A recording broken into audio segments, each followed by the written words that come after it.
In today's encounter, what starts as a man quietly recording in public quickly spirals into a tense constitutional showdown involving police officers, accusations of trespassing, and a citizen refusing to surrender rights he believes are protected by the Constitution. First glance, this might seem like a routine suspicious person call, but the deeper this interaction goes, the more uncomfortable questions begin to surface. Good. How about yourself? Good. Hey, just letting you know we're being recorded, okay? Oh, yeah? So, are you? Sightseeing. What are you doing? Okay. So, I'm just checking in on you, making sure. Why? What's going on? So, are you videotaping houses? Well, I mean, just whenever dogs come at me. Okay. How about yourself? What brings you to Arlington? I want to know your story. Okay, who are you, so and why are you approaching me? So I'm talking to you because I can. Okay. Yeah, and I'm talking to you because I can. I understand that. It's willful conversation. Wait, am I being detained? Nope. Okay. I don't mind talking. What's your name? What's W Garth? W Garth, that's my name. Okay. What's W? So that's my first name. Okay. Gilliam County Sheriff. Okay. All right, and you're approaching me because listen to me. I'm not. Okay, go ahead. I'm not getting in trouble. I'm here to see what's going on. Yeah. We've had some concerns from people in the area. How many? So a couple. You've had a couple concerns about what you're doing. Yeah. Obviously, people walking around. It's gonna get some calls. You guys. Well, it's a small town. Most people know everybody in this area. How big is this town anyway? So there's about 500 people. I'll admit I'm kind of new. 500. Okay. 500 people. Yeah, I'm just getting familiar with it. I don't think many people walk up this hill. That's just something else. It's a steep one. Yeah. Where are you from?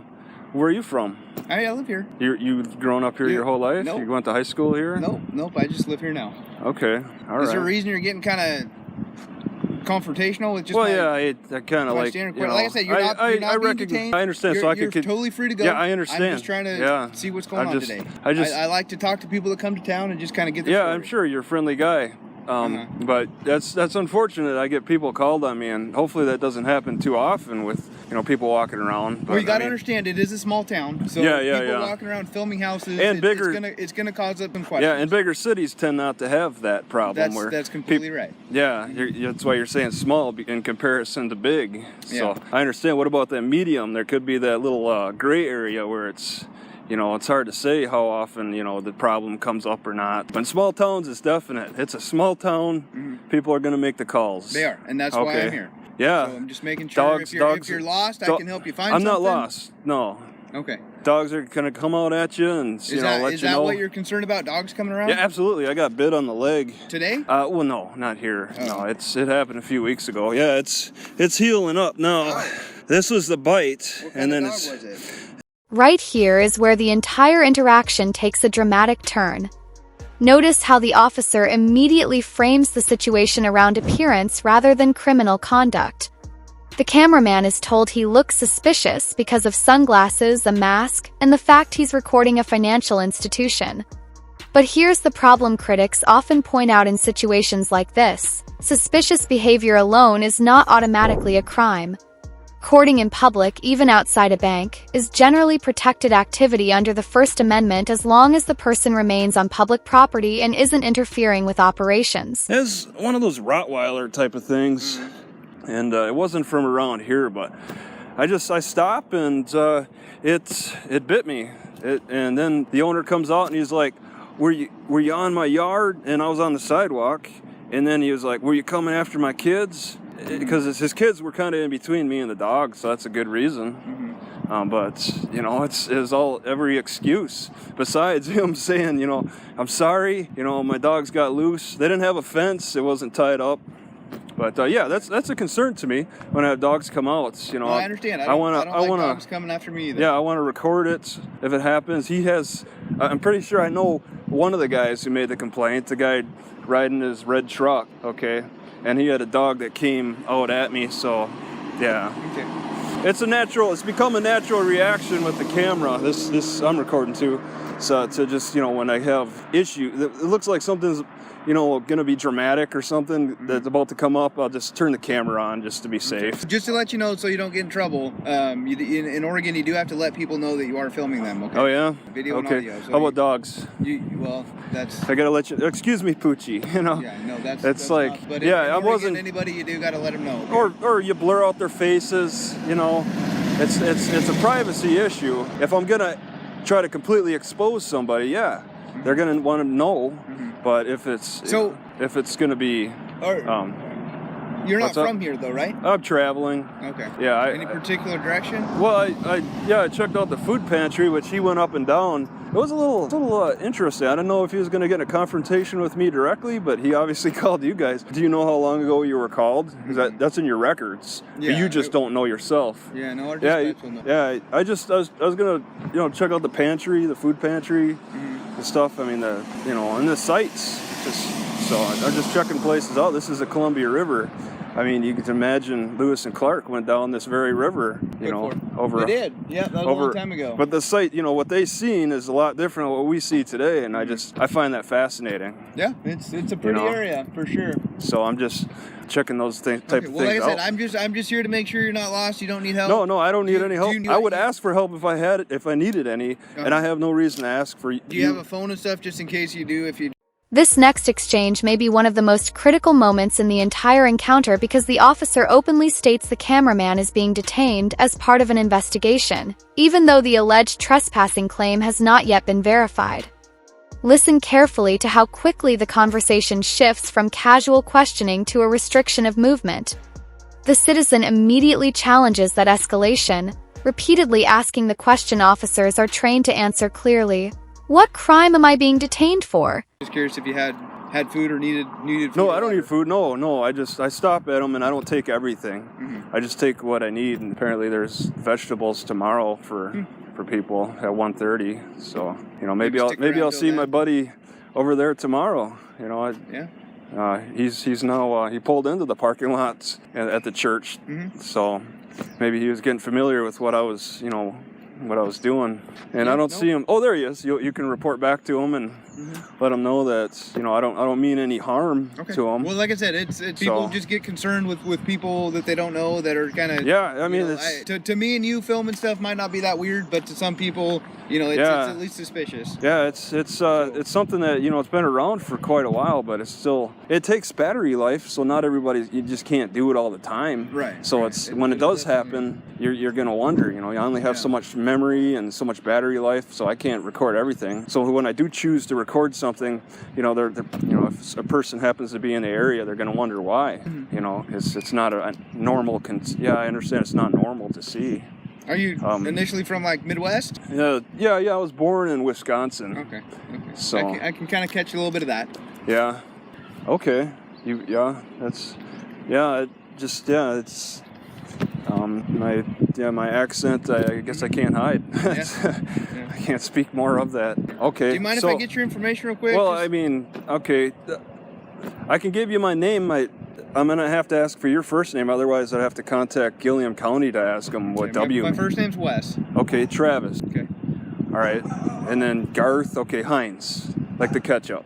Travis Hines. So you want to check me out? Go ahead. No, I just my supervisor likes me you like to to write down a down name. and that on this date and time I talked to Travis Hines. Okay, sounds good.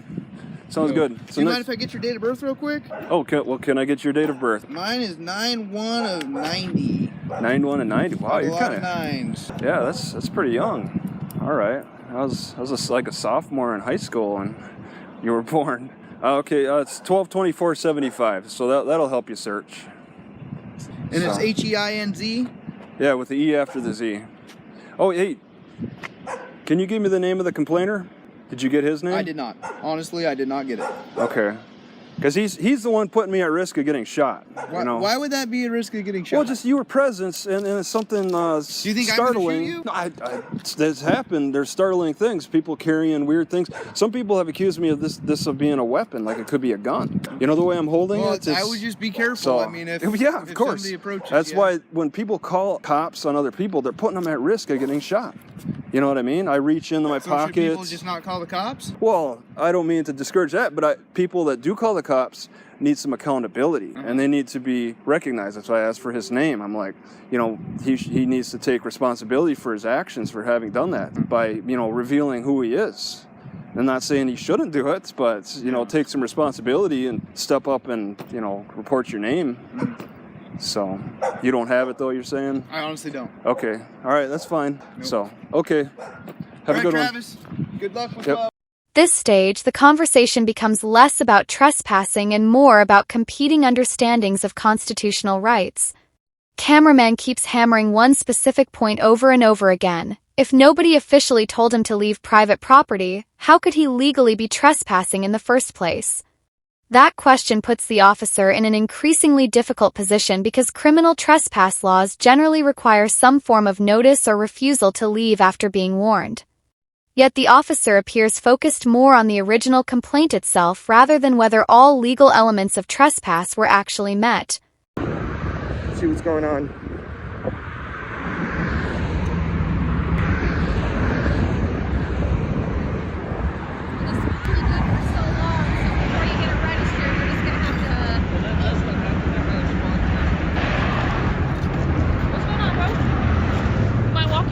Traffic stop, please? I'm not interfering. I know, but can you back up? We need you to back up, please. For what? For what? I'm in a public area. Okay. I'm not interfering. Focus on your stop and don't focus on me.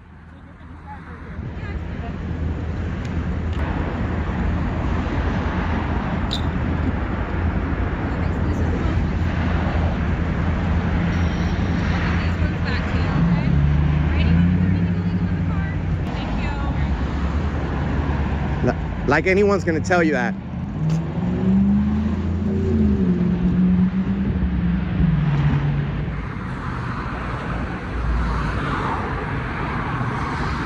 Look where they park too. Look where you guys park.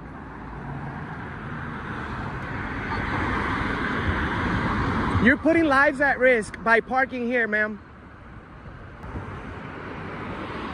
Right in front of a fire hydrant too, which is a crime. That's ironic. They commit a crime while investigating a traffic violation. Can I have your name and batch number, please? No one's talking to you. I'm not talking to you.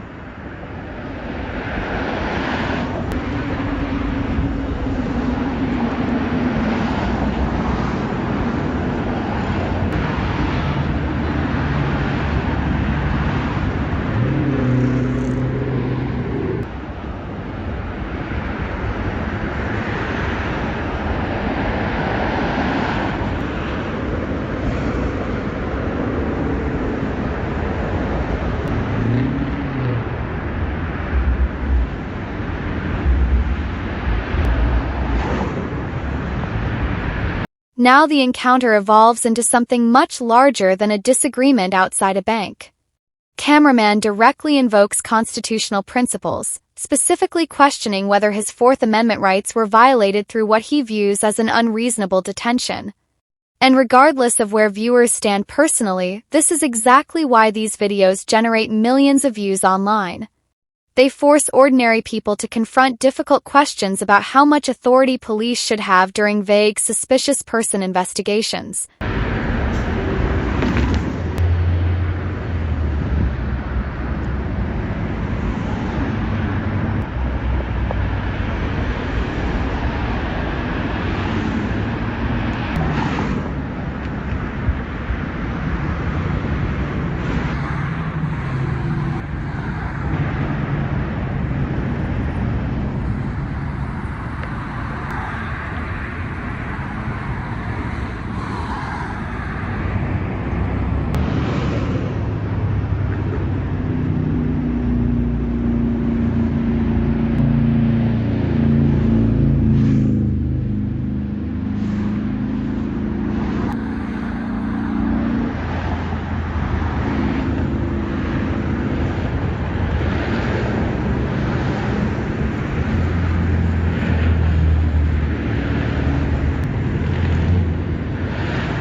This section of the interaction becomes deeply philosophical surprisingly fast.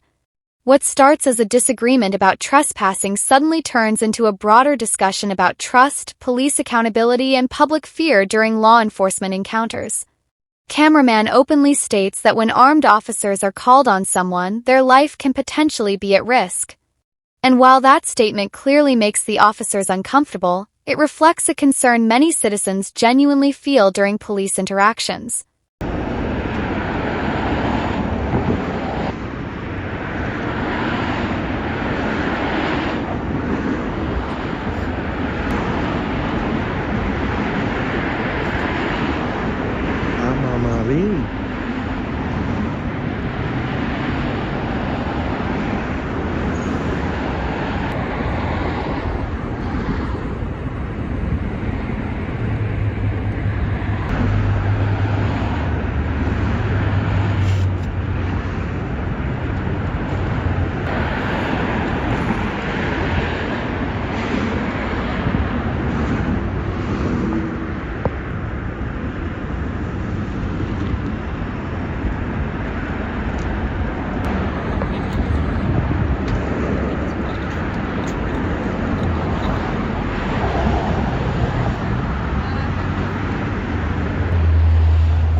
She knows how to use a screwdriver?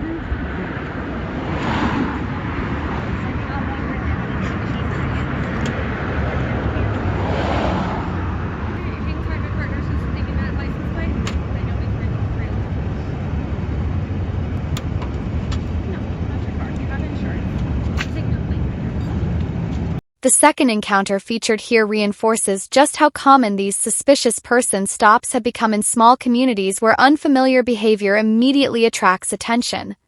This time, the interaction is noticeably calmer, but the underlying issue remains almost identical: a citizen lawfully recording in public while police attempt to determine whether his behavior justifies concern. The deputy repeatedly emphasizes that this is a small town where people know each other and unusual activity naturally generates calls.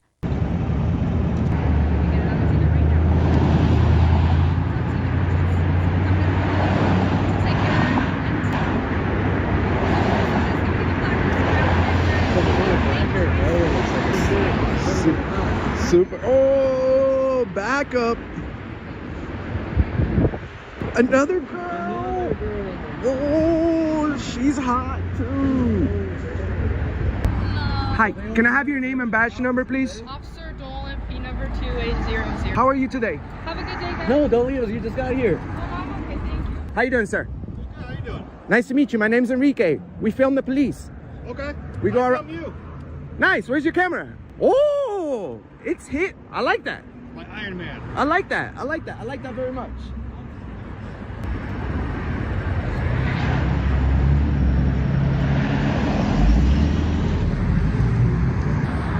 How do you take a? Explain that. Explain that one to me. You take a car's license plate and you let them go? I don't know.